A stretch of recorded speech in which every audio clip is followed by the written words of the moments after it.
Namo tassa bhagavato arahato sama sambuddhassa.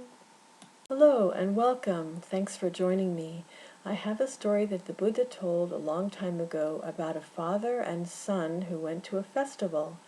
So let's get ready to hear the story by taking a deep, long, slow breath in and a nice, long, slow breath out.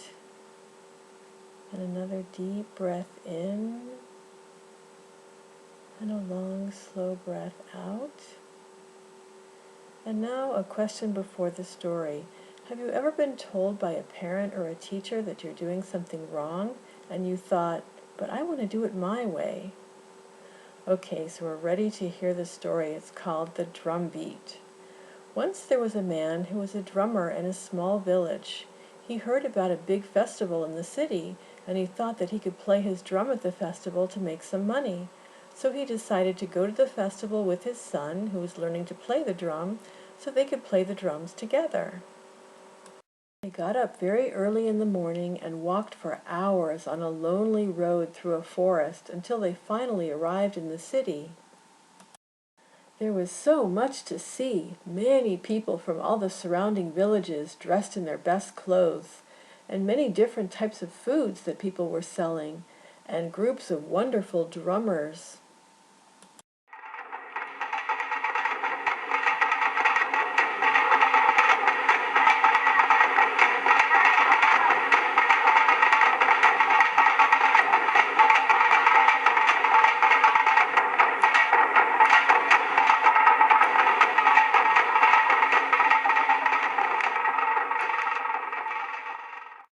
The father and son joined with some other men and played their drums too.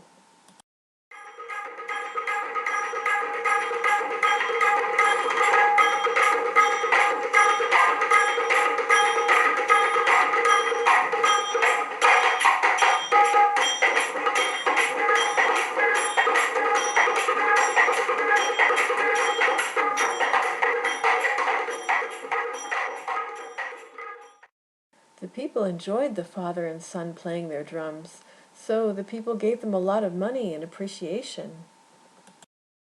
After they played their drums, the father said, "Let's look around the festival for a little while, and then we need to get home soon so we won't have to walk in the dark. But don't wander away from me, stay near me and don't lose sight of me. It's easy to get lost here with all these people, but if you do get lost, meet me here where the drums are." The son agreed and they walked around together. They saw a man with snakes, and they saw some beautiful dancers.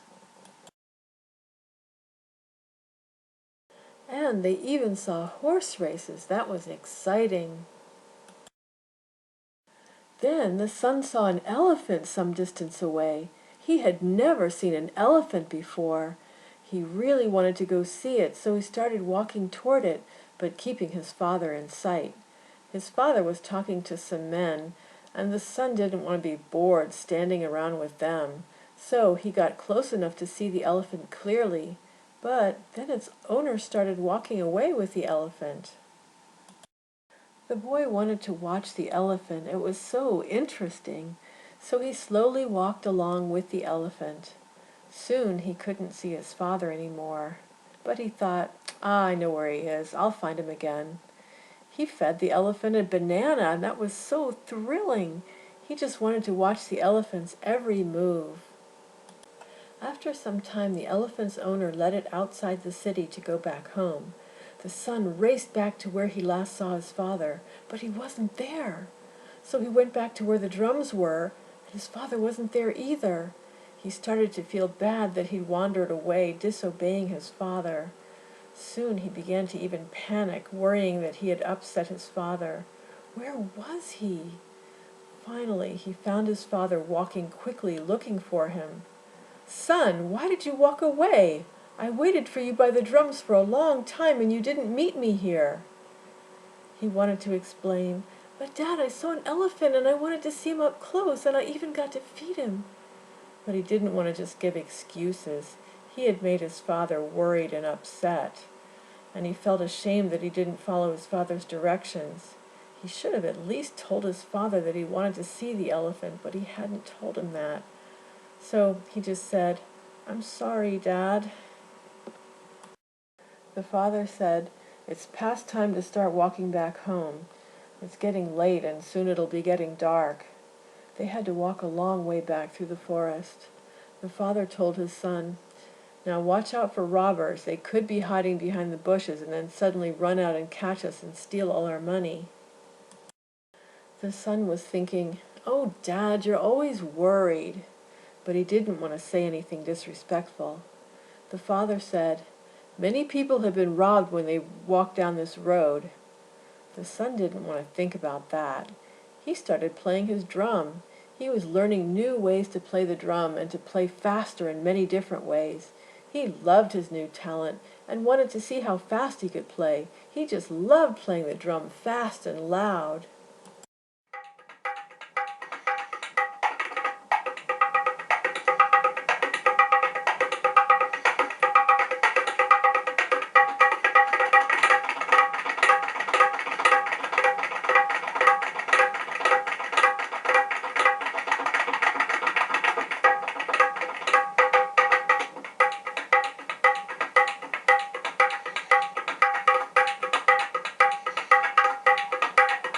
"Son, son," the father said, "calm down. Don't beat the drum so fast and loud."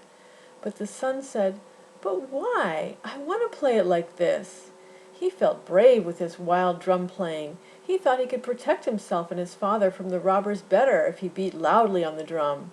The father said, "Don't do it like that. Just beat the drum occasionally, like when drummers are leading a large group of important people. Then the robbers will think we're a big group with a king and they won't attack us. So do it like this."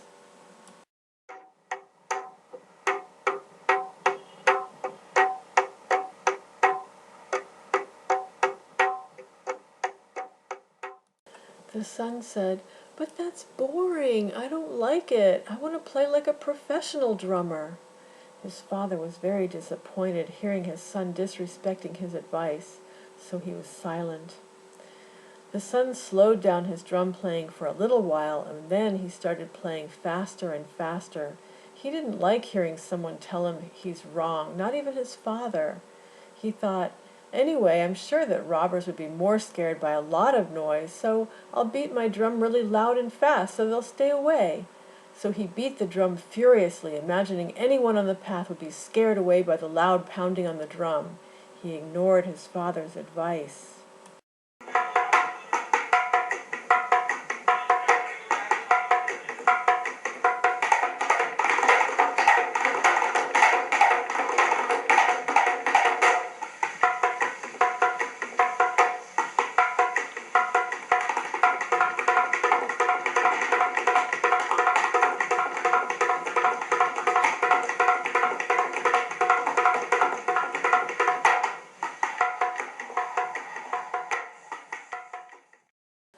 Far up the road, a gang of robbers was waiting by the side of the highway. They heard the pounding of a drum coming down the road. They thought, "Ah, here comes another big group of people with drums. We'd better hide and leave them alone."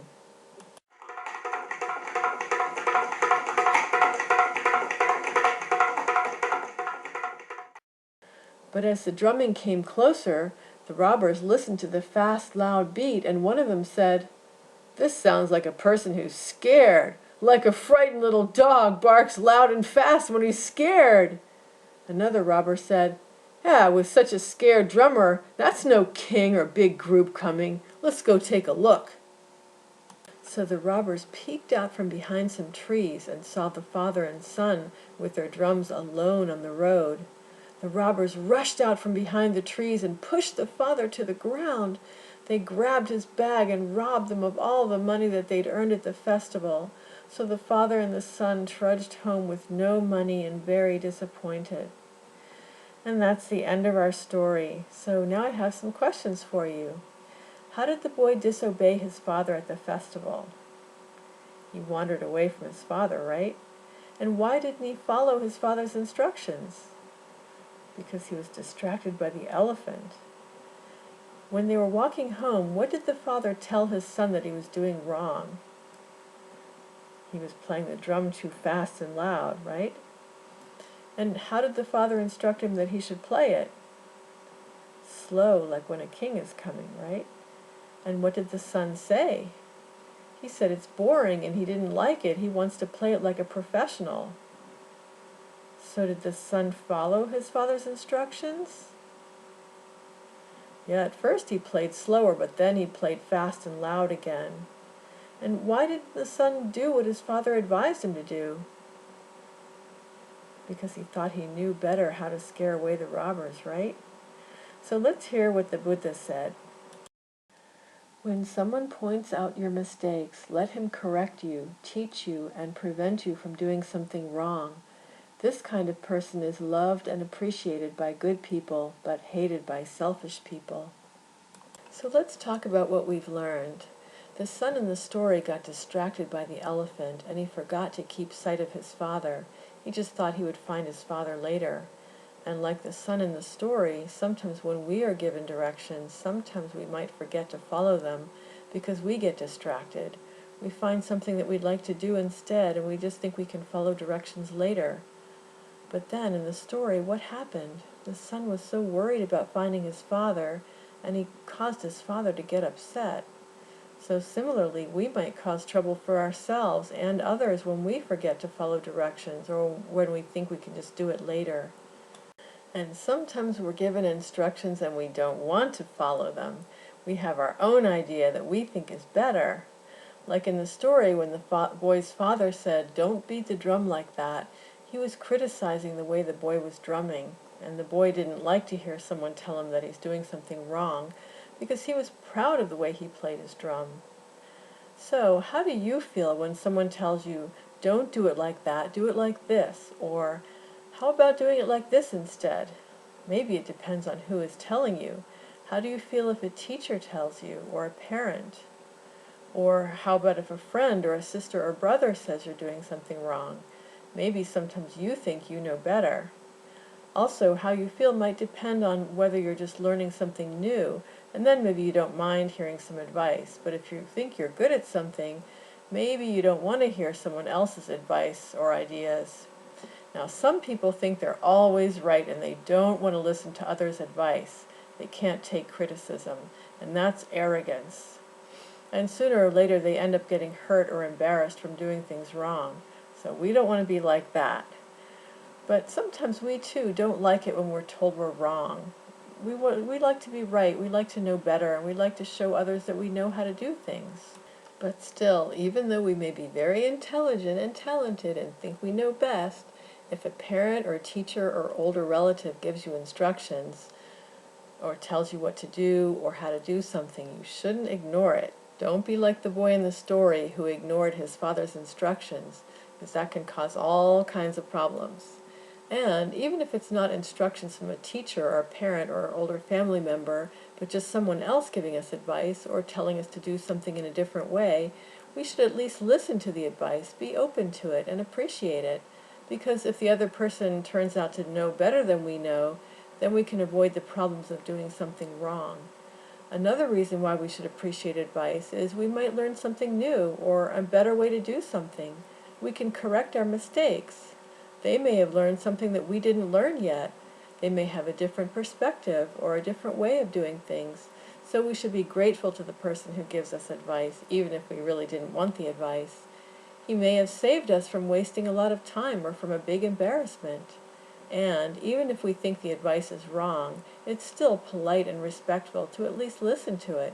People have different ideas and different ways of doing things, and that can be a really good thing. We can learn from it. So what should we do if a parent or a teacher or another older person tells us that we're doing something wrong, but we really think we're doing it right? Or if they say, "Don't do it like that, do it like this," or "How about doing it like this instead?" If we don't know why it's wrong, we can ask in a polite, respectful voice, "What did I do wrong?" If you don't know how to do it better, or you don't know how to do it the way they're telling you to do it, then just kindly ask, "Can you please show me how to do it?" And if you think you have a different idea that you think is better, or maybe they don't understand why you're doing it your way, you can say, "I have another idea. How about," and then tell your idea. Or say, would it be okay if I did it this way? And make sure to ask respectfully in a kind voice and listen carefully to their response. Okay, so that's the end of our lesson. So let's wish that all beings be happy and peaceful.